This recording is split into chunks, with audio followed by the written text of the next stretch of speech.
YouTube. It is one of the most important and influential websites ever built.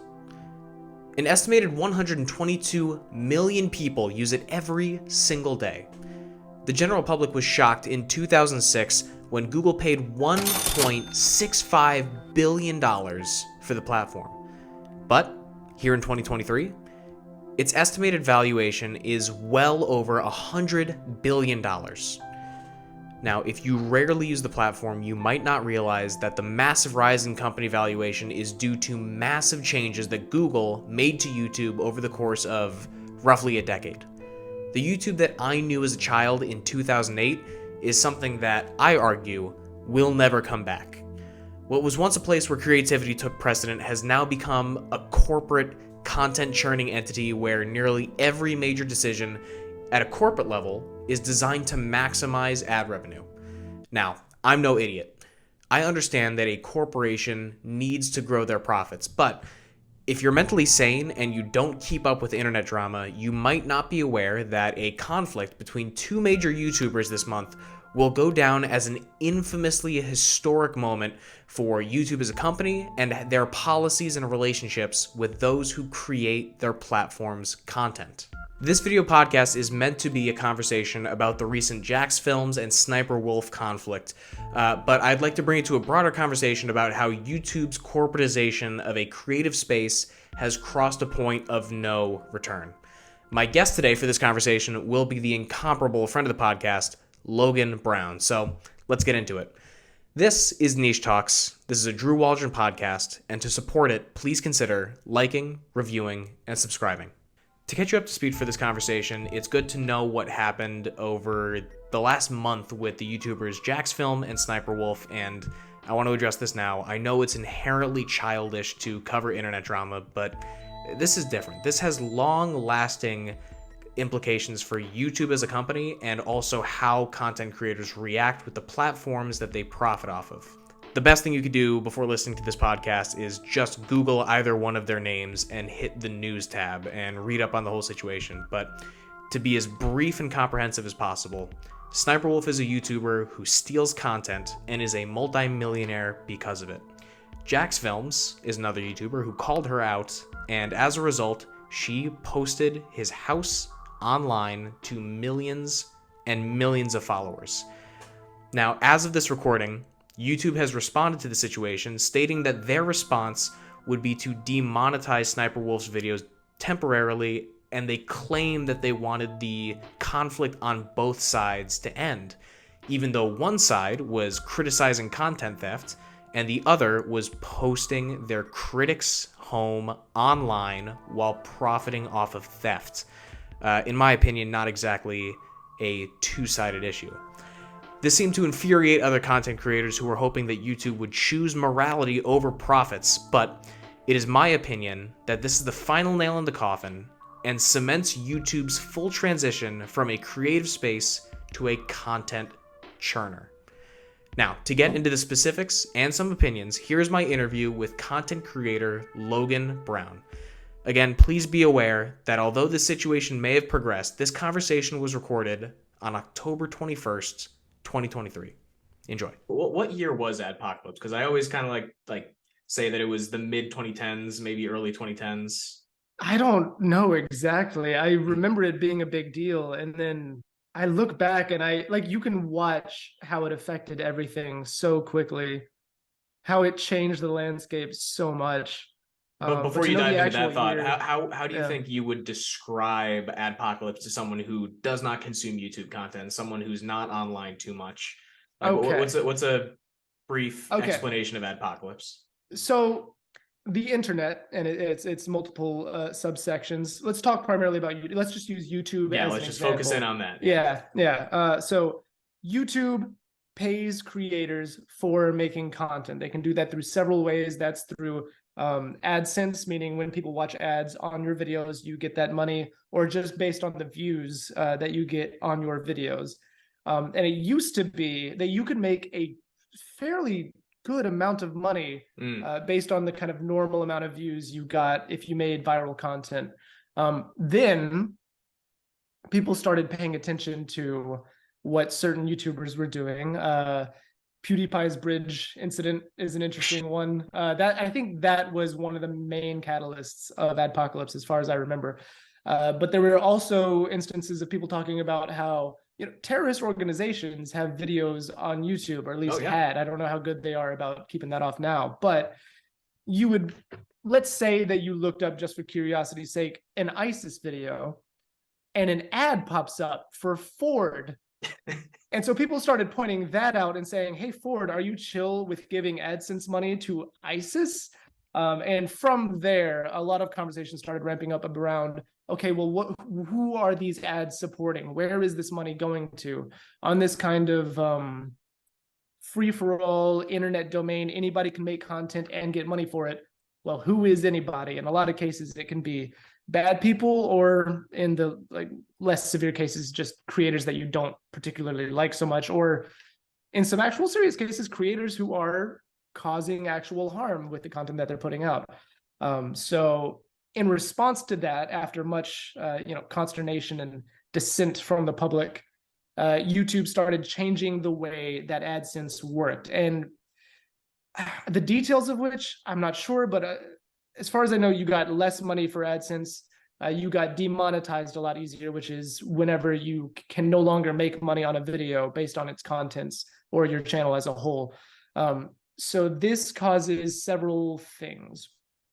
One, you have to now really be careful about what kind of content you put on your videos. And it's not based on what the general public thinks is okay or not okay. It's based on what YouTube's very conservative assumption about what the public thinks is okay will be okay. So the restrictions can start being things like, I know a lot of YouTubers now start doing the first 30-second rule. You're not allowed to cuss within the first 30 seconds because that's what YouTube is doing. But also, it's not clear cut. There's not a specific set of regulations that YouTube passes down to say, hey, here's what you can do to avoid getting demonetized. It is all this like witchcraft guesswork that every podcast just kind of assumes is working a certain way.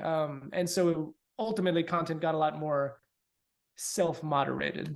But it also meant that it's harder to make money on the platform. Now, on top of that, because of the reduction, and I'm just going to keep ranting here for a bit. I'm almost done. I love it. Keep going. Okay, I'm almost done. But now you have a severe decrease in the amount of ads on YouTube, which is bad for YouTube as well, because they want to make money. So how do you make money with YouTube? How do you make the most money with YouTube? You need content that gets the most amount of ads in front of the most amount of people. Now, the kind of content that does that is content that keeps your attention for as long as possible. So if you make a 2-minute, really well-edited video that is so artistic, so creative, so amazing, the most amount of ads YouTube can put on that is going to be like maybe 2, and that's pushing it. But if you make a 30-minute podcast, a 2-hour podcast that's just off the cuff and people are just leaving it on in the background, or even maybe just watching it while they do something else, you can put in ad after ad after ad every 5 minutes of a 2-hour piece of content. So algorithmically, YouTube starts pushing that as the best kind of content on the platform. So no longer do you have this kind of what I remember as the golden age of YouTube, where you had like you and me both. Yeah. You had Jacksfilms was one of them. Jacksfilms could make these amazing skits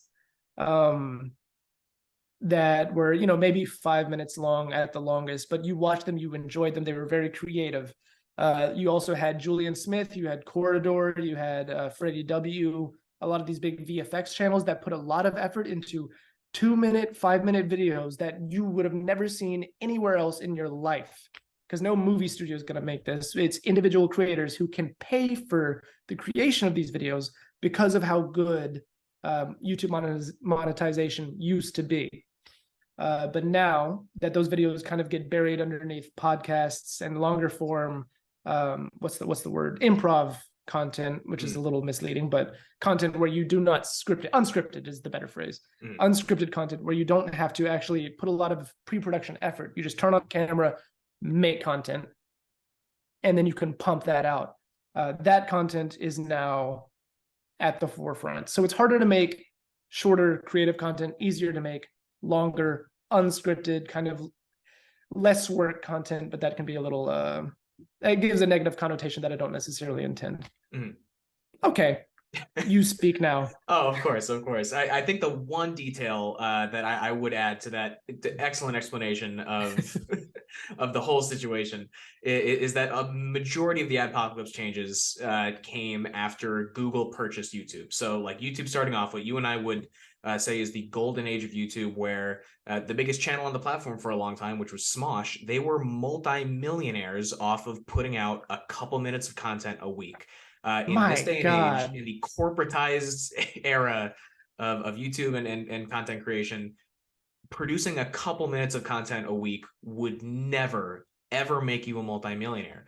But it did back then when YouTube was primarily a creative space where creativity and creative integrity took place over everything else. But now Google comes in. All of a sudden, this website that blew up is now owned by one of the biggest tech conglomerates in the world, and they need to squeeze it for as much money as it's worth, because if they're not making money, then they're not doing their job properly. So I think that's, you know, a very important thing to note when you see all those changes. But the reason that I wanted to start talking about adpocalypse, talking about the mass corporatization of YouTube over the course of roughly a decade, is because that seems to be the core of the SSniperwolf outcome, which, as of this recording, was just announced yesterday that YouTube is giving her a light slap on the wrist. They are demonetizing her content for a brief period of time, despite the fact that she does not make anything originally herself. She is a multimillionaire based off the theft of content, but they need her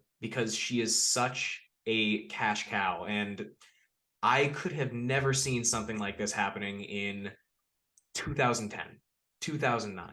It never would have happened. But the fact that YouTube is turning a blind eye because they need this is crazy. What was your reaction like when you saw the whole situation unfolding and how YouTube reacted? Were you expecting this? Okay, so yeah, I guess everything is going kind of as I expect, because the demonetization is not because she's a React content creator. The demonetization is because she doxed somebody. Oh yeah. So it's just a temporary thing to say that they've done something. Because YouTube is not going to come out and say that React content is wrong. They don't want to say that, because it's not just SSniperwolf. It's, I mean, Ludwig makes React content too, but at least he makes other kind of content that is actually really, like, he's a good content creator. He just does React sometimes, is my take on that. But there are also all of these channels, just like SSniperwolf, that pump out, you know, terabytes of content a day as a community of just reacting to other people's content. And like I talked about with that previous rant, it is very good for ads. It's a 30-minute video, easy to put out. You could put out 10 a day if you were really, really trying at it, just because you get a compilation that maybe even somebody else made that as well. Not just the individual videos you're watching, but compilations of videos that you're watching. So you don't even have to source your content. You just find the person who sources content for you, who you might not be paying, probably or not, and then you watch the videos on that compilation, react to it, and then don't even have to edit it. Just post that wholesale. Or somebody at SSniperwolf's level probably pays an editor. So it is very much in line with the result of content post-adpocalypse. The difficulty with how difficult it is to make money, the only kind of content that can exist is SSniperwolf style content. And some people are able to hang on to the kind of creativity that YouTube originated with a kind of halfway between the old style skit content and now a kind of live streaming / unscripted mix, longer form. Yeah. So no longer do like a full script for a skit, but you maybe have the idea of the skit, do an unscripted version of it live on stream, and then post an edited version of that as content. People like Jacksfilms do that now. Yeah, I think that's about what I want to say about that. Yeah, give me a new topic, I guess. A new topic. Yeah. Well, I think probably, in my opinion, the most upsetting thing about YouTube's response is not the fact that they took so long to do it, not the fact that it was such a light slap on the wrist, but in their official tweet response, or sorry, X response.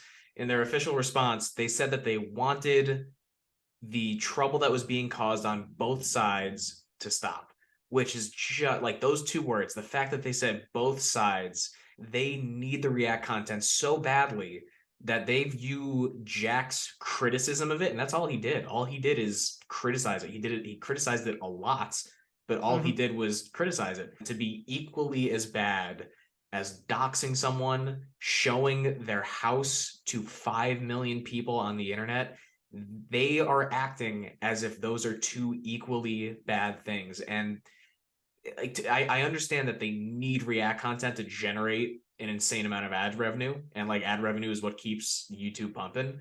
But to take that stance almost seems inhuman. It's strange. So the way I see it, I don't think they have any moral thoughts about one side or the other. It's a large company. There's a lot of people involved, so they might have different opinions amongst themselves. But as a company, they're not necessarily treating it like both sides are equally bad. They're treating it like this problem will go away in a few weeks. And they're right. If they just play that out, nothing bad will happen to them. They will not lose viewers on the massive YouTube platform, most of which isn't even aware of SSSniperwolf or Jacksfilms or the concept of anything we're talking about.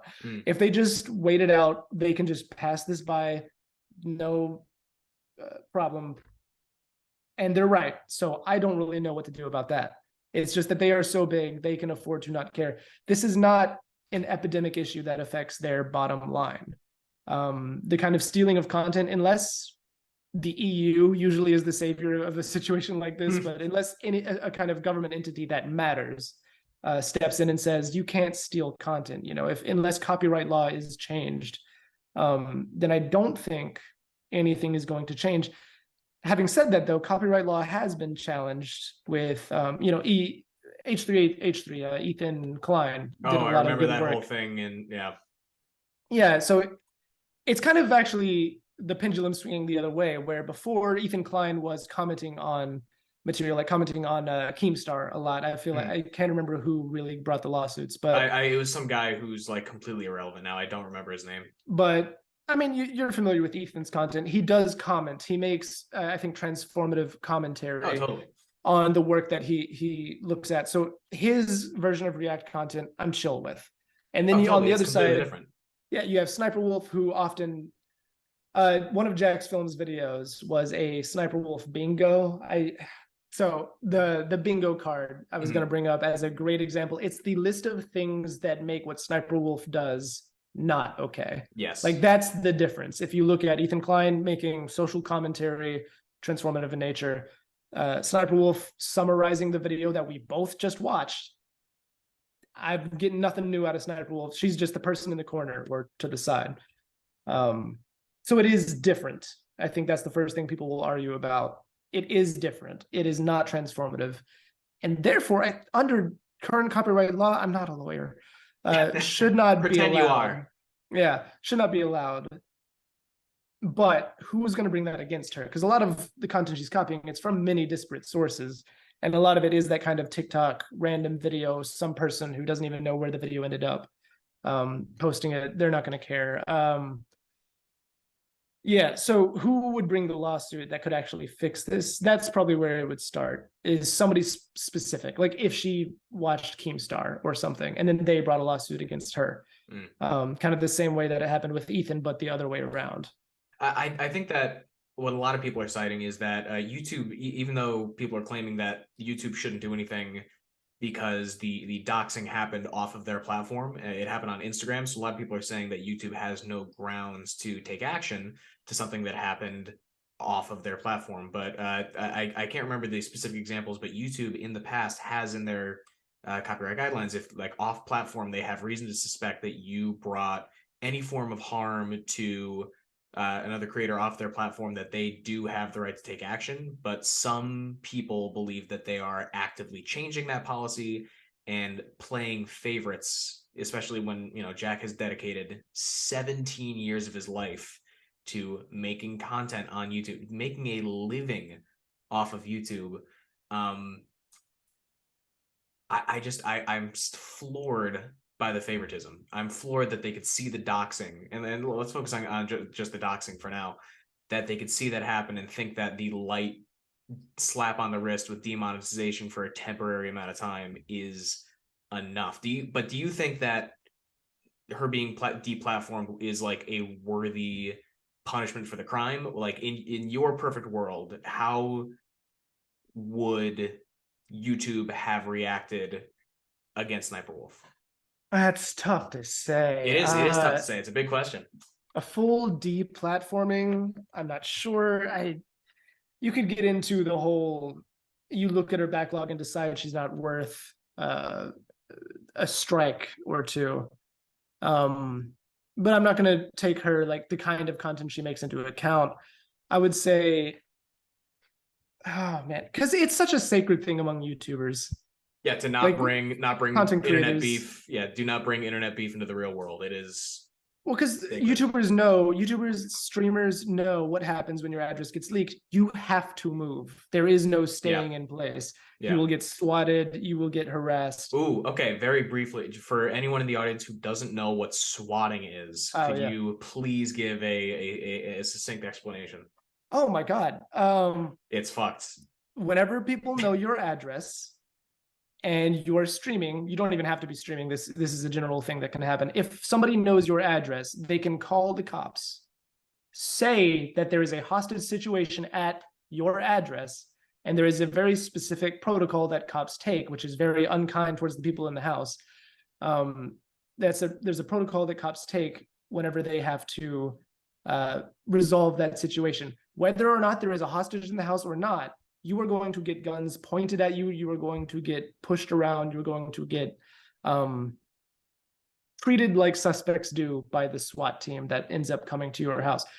So oftentimes people will be live streaming and then randomly they'll have to cut off the live stream. And what has happened is that a SWAT team has arrived to their house, maybe busted down their doors, maybe not, but they are now getting guns pointed at them for a completely fake threat just because somebody knows their address.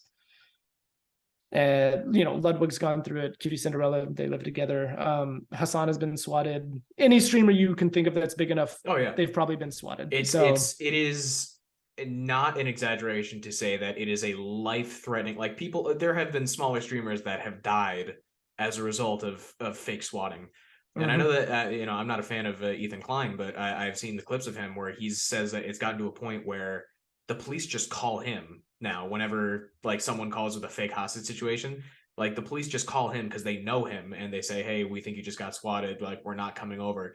So that's like a lot of people are downplaying the severity of the situation, and I think that's what bothers me. Like, if you are a public figure, and not a public figure to the state of a movie star, like Jacksfilms might have 5 million followers, but like he's not George Clooney. He's not George Clooney. He's not like American social zeitgeist royalty.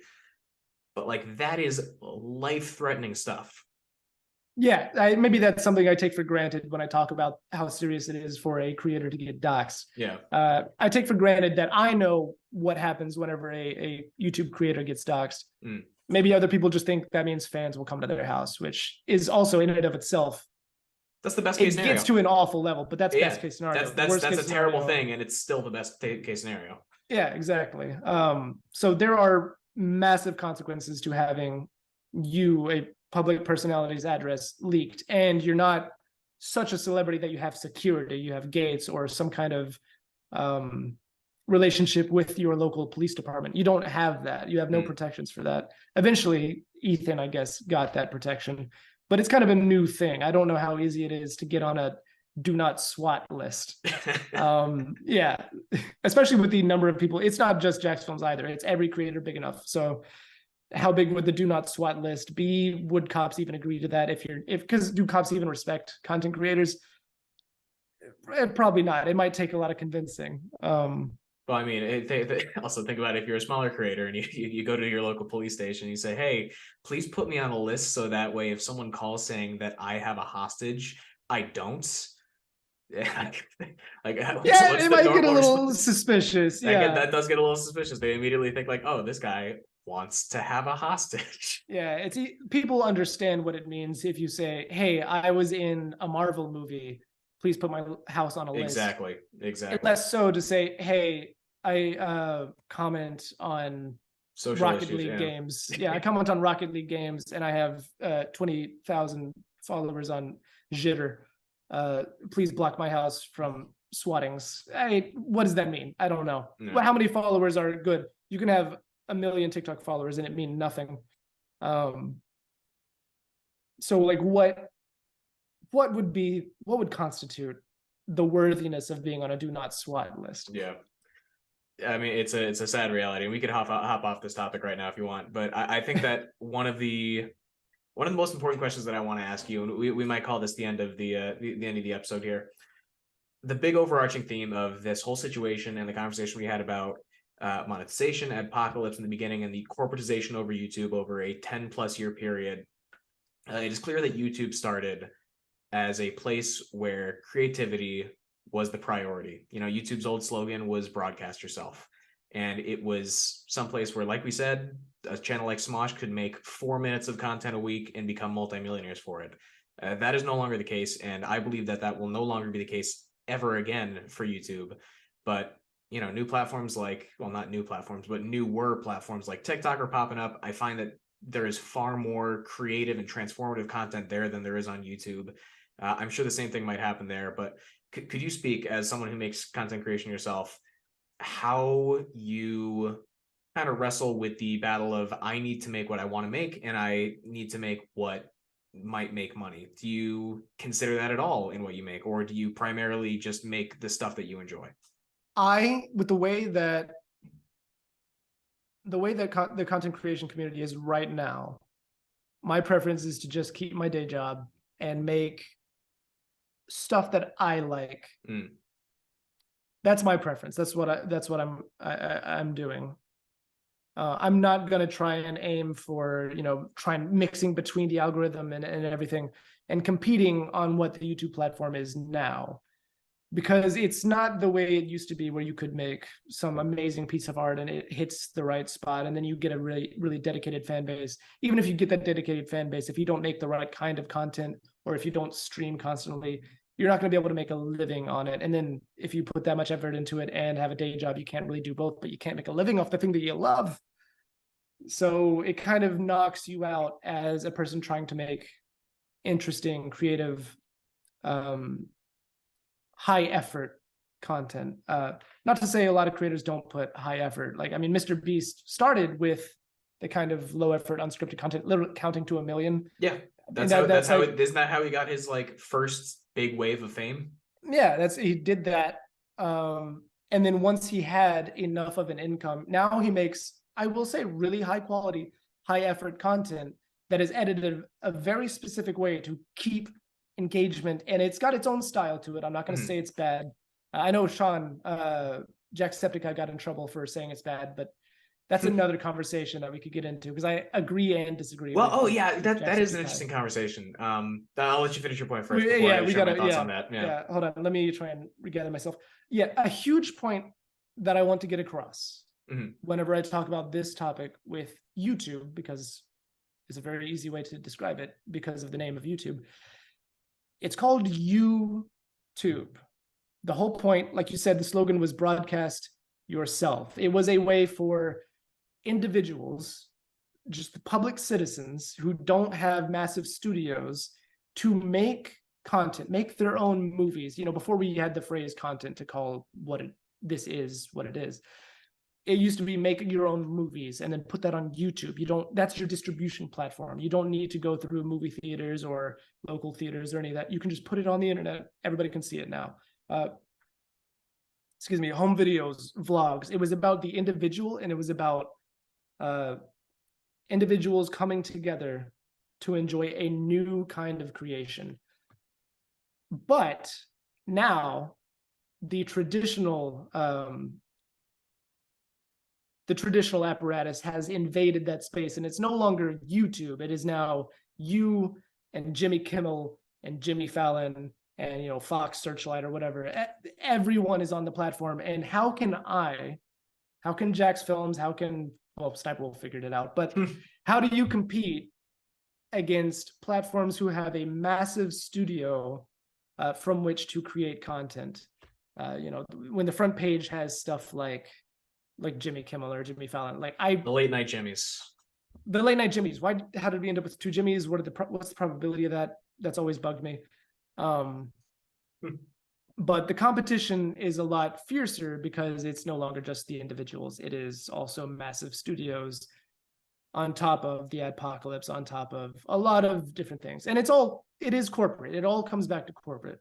The reason the adpocalypse happened is because Google is trying to protect its brand. Because the adpocalypse actually got big enough to reach them, to actually make them change their policies. I think I lost my train of thought here, but I think that is the main point, is that once you allow large studios and corporate entities to compete with the individual loses. And so you cannot have a platform like YouTube with the slogan of broadcast yourself, with the idea of the public citizenry getting their ability to put their content on an equal playing field with movies. You can't have that if movie studios are now allowed to compete on that same level. So it's not the same platform. It just isn't. It's not YouTube. It is now something else, which is not necessarily bad, but let's not pretend like it's the same mission statement as it used to be.